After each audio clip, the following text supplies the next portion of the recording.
Bovey. Thank you, Madam Chair. Thank you, Senator Beam. Colleagues, I'm speaking later than I thought I would be this evening, but this is a truly important issue, I think, for the country of Canada.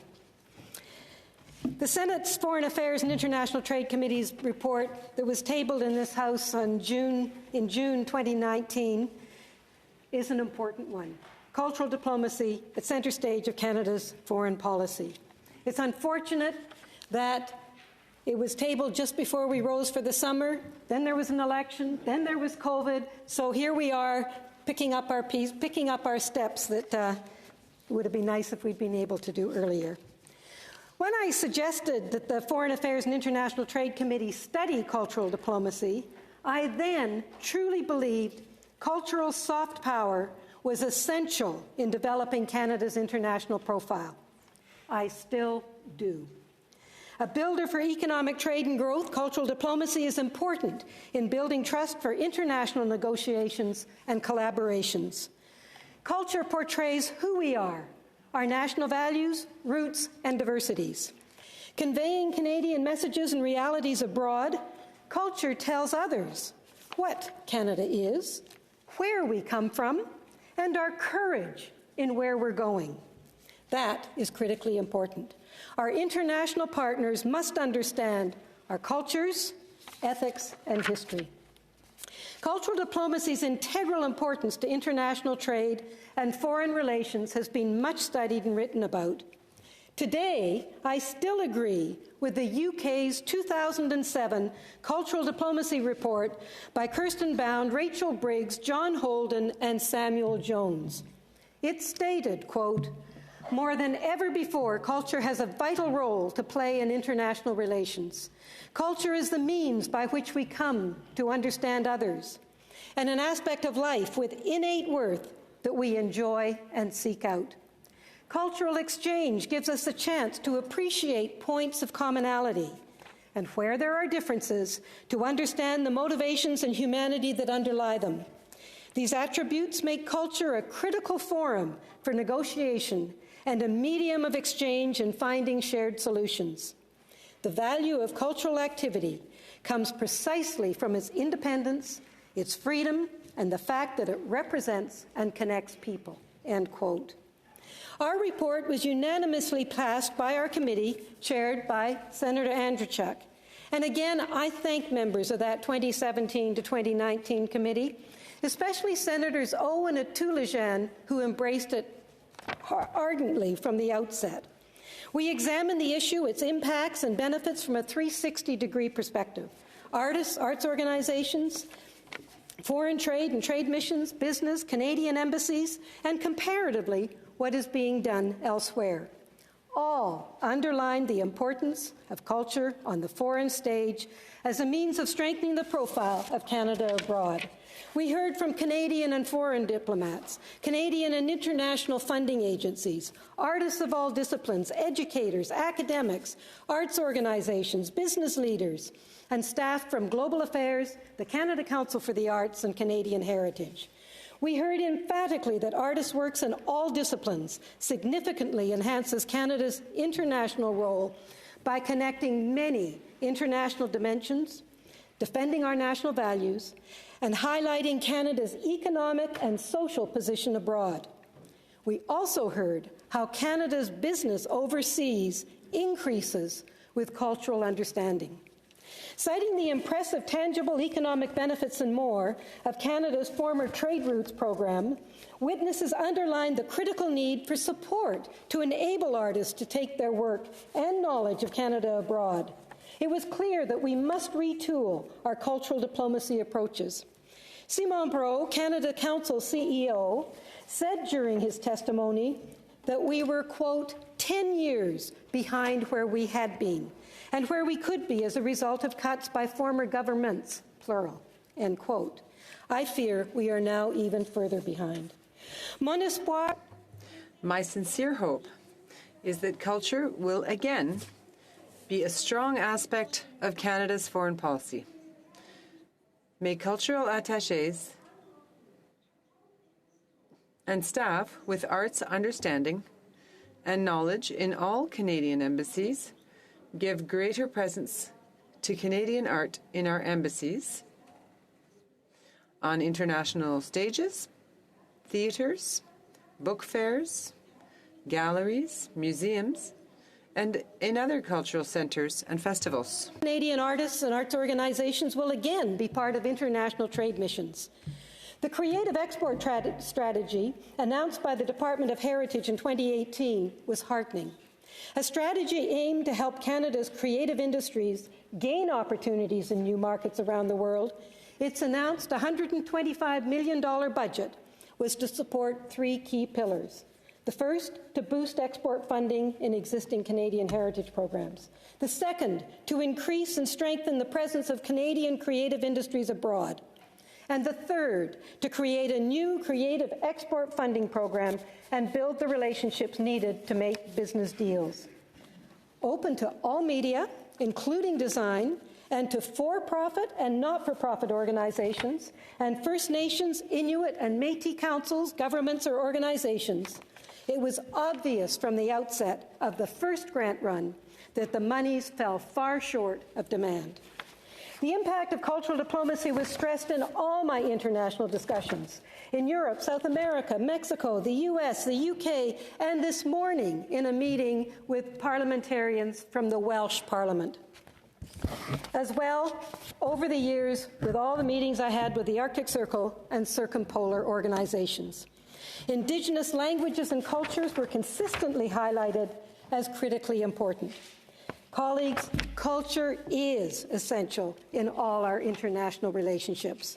It is empowering to see Canadian artists' works in places like Canada House London or our embassy in Paris. And art from every province and territory is installed in Canada House on Trafalgar Square. My antennae have also been focused on intellectual property and copyright in our trade agreements, USMCA, CETA, and CPTPP. I am pleased the government insisted on protecting Canada's culture and intellectual property in these negotiations, championed particularly by former International Trade Minister Jim Carr, a former Winnipeg Symphony oboist, and the Manitoba Arts Council CEO. Encouraging provincial collaboration, our 8 recommendations gave cultural diplomacy responsibility to Global Affairs, Heritage Canada, and the Canada Council for the Arts, with Global Affairs taking the lead. Global Affairs has real estate around the world, staff, and local connections on the ground. Heritage Canada and Canada Council have arts, culture, and heritage expertise. We don't have a Goethe Institute, a British Council, or a Japan Foundation, but we do have this opportunity to showcase our stellar creators and ideas. We need articulated goals, cultural training for overseas embassy staff, short and long-term monitoring mechanisms, and learning through Canadian studies abroad. The specific recommendations included that cultural diplomacy in Canada's international relations take an increasingly important role, showcasing the innovation and excellence of Canadian artists and the strength and diversity of culture in Canada, expressing the multicultural backgrounds of Canadians. That the arts and culture sector be part of all Canadian trade missions, and that Canadian embassies present and assist Canadian artists and organizations abroad.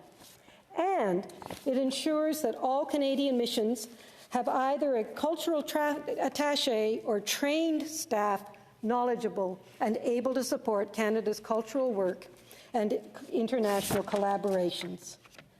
I still endorse each and every one of the 8 recommendations. The early steps after the report's release were encouraging, but truncated by COVID. Canada lost considerable cultural soft power in the early 2000s, and we must regain it. With today's international conflicts, cultural diplomacy is even more important.